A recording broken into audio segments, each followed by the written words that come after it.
AntonioGarciaBooks.com presents Stay Away from the Tree by Antonio Garcia and read by Antonio Garcia.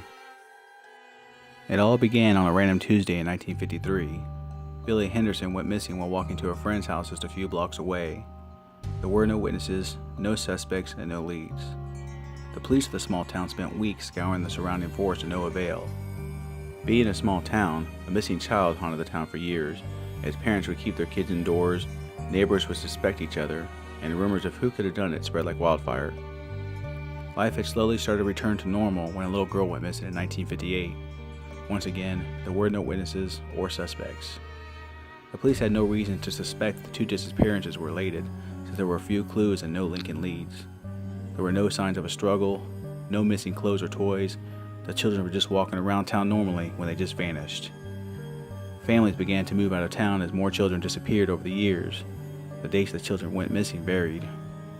One child would go missing on August 21st, 1961, and another would go missing on March 2nd, 1963, and then no children would go missing until June 13th, 1967. There was no way to link all the missing children together, so while it was traumatic for the town, there was no way to build a profile of the cases. One day the children were there, the next they were gone. Over time, it became common practice for the kids to always stay together, or better yet, in groups.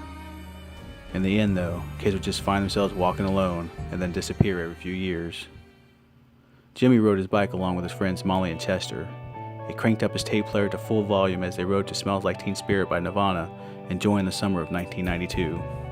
It had been several years since another child had disappeared, but every day the kids wanted to go out to play, the parents would say, "Stay together and come straight home."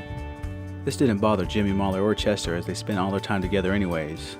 They were celebrating finishing the 5th grade and were excited about being 6th graders, the top of the food chain in elementary.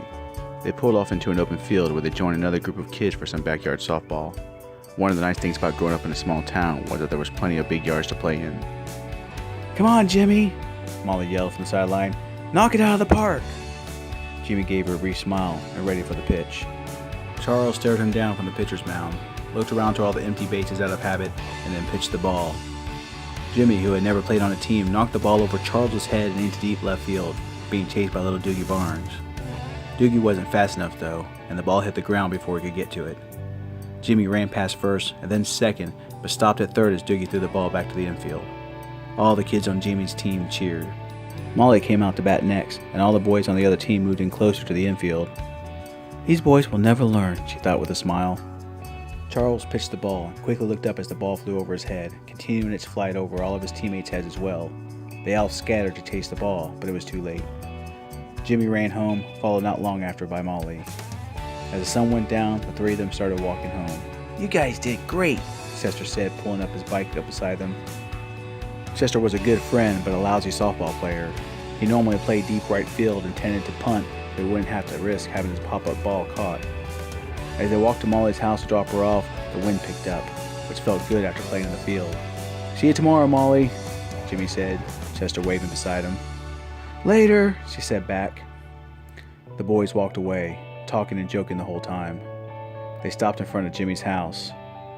"You want to stay over?" Jimmy asked Chester. "I can't tonight," Chester said. "Mom's new boyfriend's coming over and she wants us to get to know him." Jimmy knew that would suck, so he said, "Sorry, Chester. Say hi to the Crete for me." They laughed a little before Chester walked away to head home a couple blocks away. "Hi, Mom," Jimmy said when he walked through the door, laying down his bag. When he laid it down, he noticed he still had Chester's Velcro wallet with some money in it. "Crap," he said. He knew Chester's mom would give him crap if he didn't come home with his wallet. "I'll be right back, Mom," he said as he ran out the door to catch up with Chester. He ran down the street towards Chester's house but didn't see him. Wow, he got home fast, he thought. As he was crossing the street where Chester's house was, he glanced right and saw Chester walking down the street away from his house. "Chester!" Jimmy yelled after him. Chester didn't answer. He just kept walking. Jimmy ran after him, calling out every few seconds until he caught up with him. He stood in front of Chester blocking his way, but Chester walked right around him. Jimmy got back in front of him. "What are you doing?" Jimmy asked. No response. Chester walked around Jimmy once again. Jimmy got back in front of Chester and put his hand on Chester's shoulders, stopping him from moving forward. Chester kept marching in place. Jimmy's mouth fell open as he looked into Chester's eyes and only saw a blank stare. The longer Jimmy held Chester in place, the harder Chester walked. eventually knocking Jimmy backwards. Jimmy tripped and fell, Chester once again walking right past him. He wanted to run for help, but he didn't want to lose track of him. "Help!" Jimmy called out, hoping someone would hear him, but as if on command, the wind picked up, blocking his voice from carrying. He hoped he would see someone outside, but no one came out. If someone had looked outside, they would have seen one boy walking, while another boy tried to stop him, getting knocked to the side, and then moving back in front of the marching boy. Once he even tackled Chester and tried to pin him, but Chester's feet never stopped moving, and Jimmy was eventually knocked off, allowing Chester to stand back up and keep walking. Chester walked into the town park and appeared to be heading towards the town tree. The town tree was said to be one of the oldest, and when the town was first built, it was the only tree in town not to have been cut down. As time went by and the town grew, the people planted new trees to replace the ones that had been chopped down, but everyone knew that one to be the oldest. As Chester got closer to the tree, the wind began to howl louder. Jimmy looked around and noticed that it was only windy where they were at. Outside the park, it looked calm. Jimmy also noticed that the tree seemed to darken as they approached. Jimmy didn't know if it was a trick of light, but the tree seemed to now have eyes and a mouth. It seemed angry. Chester was almost to the tree when Jimmy couldn't take any more. He stood in front of Chester and punched him as hard as he could. He had never hit someone like that before and was unsure of what would happen, but right after he caught Chester in the jaw, Chester collapsed unconscious. As soon as Chester's body hit the ground, the wind stopped blowing. Jimmy looked at the tree and noticed that though there were lines in the shape of eyes and a mouth, it no longer looked alive. He turned his attention back to Chester, who was lying unconscious on the ground.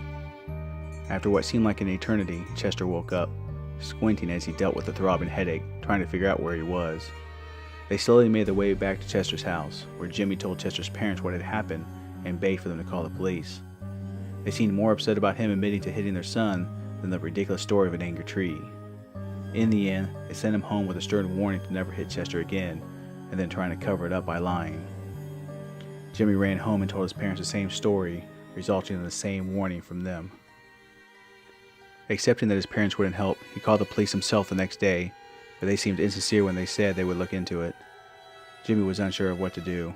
He could barely sleep that night, but he was determined to do something tomorrow if he could. The next morning, he met up with Molly and Chester and told them what had happened. Chester didn't remember anything. He remembered walking home and then being home with a huge headache. Even the walk home from the park seemed fuzzy.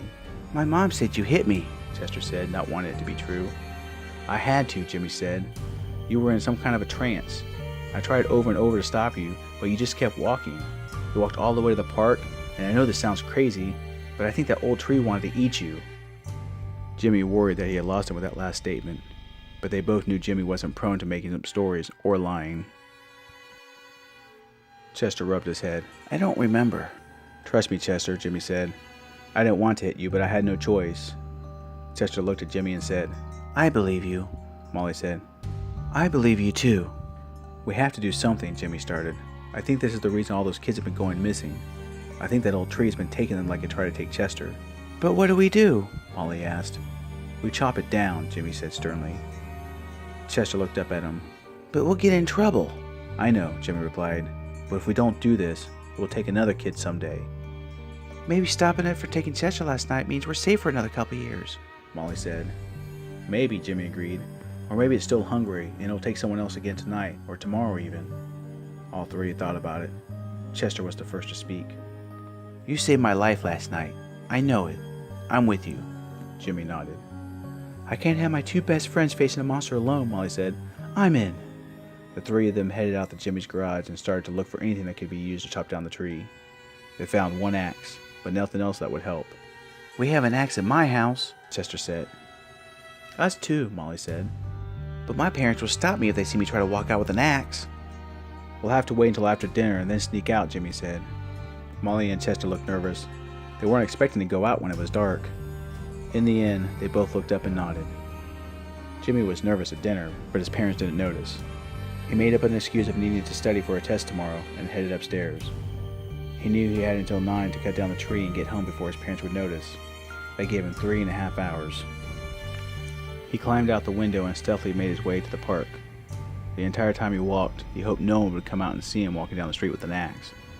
When he made it to the park, he was the only one there. He was worried that Molly and Chester had been caught. He decided he would give them a few more minutes to arrive before he faced the tree himself. He was about to start walking towards the tree when he saw Molly and Chester making their way up the street together. "Hey," he greeted them when they arrived. "Hey," Molly and Chester replied in unison. "You guys ready?" Jimmy asked. They nodded, but Jimmy could tell they were still unsure. They turned and walked in the direction of the tree. As they got closer, something caught the attention in the corner of their eyes. They all turned to see another boy walking in the direction of the tree. "It's Charles," Jimmy pointed out. Jimmy could tell he was walking the same way Chester had been the night before. "Charles!" he called out. "What are you doing?" No reply. All three of them ran towards him, trying to block his way. Just like Chester had before, he just kept walking through them, and no matter how much they tried to block his path, he just kept moving. Once again, the wind picked up, and Jimmy turned to look at the tree. The angry face had returned. Seeing that they were not going to be able to hold on to Charles and fight the tree at the same time, Jimmy looked to his friends. "Hold him here!" he yelled over the wind. "I'm going to start chopping down the tree!" They both nodded in understanding. Jimmy ran at the tree and swung as hard as he could. The wind seemed to pick up, and Jimmy could have swore he heard the tree screaming. Behind him, Charles collapsed to the ground, released from his trance. Once Molly and Chester realized that Charles had been released, they turned and joined Jimmy at the tree, where they both began swinging their axes along with him. The wind seemed to be turning to a tornado with each strike, and a howling began to fill the air, but they kept swinging, hoping with each strike the tree would die. Black sap began to pour from the tree like blood, and as they struck the tree, some of the sap would splash on them, making them look like they were slaughtering an animal. Their arms were beginning to get tired, and they were all afraid they wouldn't be able to finish the job, when there was one final howl and the wind began to die down. Once the wind was gone, Jimmy could see the angry face had faded, but he knew they wouldn't be safe until the tree was cut down. The three of them looked at each other exhausted. "There's no way we can cut it all the way down." "Maybe I can help," a man said, coming up behind them holding a chainsaw. He pulled the cord, bringing the chainsaw to life, replacing the wind with its own roar. It didn't take him long to slice through the tree until it fell over, falling away from the children. Charles joined the other three kids, and none of them could believe what they were seeing. Before the man walked away, he said, "My son went missing years ago, and every day I looked out my window hoping he would return, or at least I would find out what happened to him, but I never did. And then tonight, I saw you kids walking down the street with axes, and I had to see what you were up to. When I saw the other boy walking toward the tree in a trance, and I saw how the tree looked alive, I knew what had happened to my boy." The kids watched the man walk off, and then began walking towards their homes. They told Charles what was happening since he had no idea how he ended up in the park. The tree being cut down was a big deal in the little town, but everyone involved never came forward to tell the story. Over time, the police stopped looking. As the years passed, the town slowly started to come alive again, as no more children went missing. I hope you enjoyed this reading of my short story, Stay Away from the Tree. These short story podcasts are uploaded every Wednesday. Please visit AntonioGarciaBooks.com to keep up on all my audio short stories as well as my video short stories. There you can also order a signed copy of my mystery novel, Sins of the Fathers, and pre-order my fantasy novel, Black Knight. You can show your support by following me on Goodreads, Facebook, YouTube, and Spreaker, all of which are listed on my website. Again, I hope you enjoy this short story, and you join me again next week.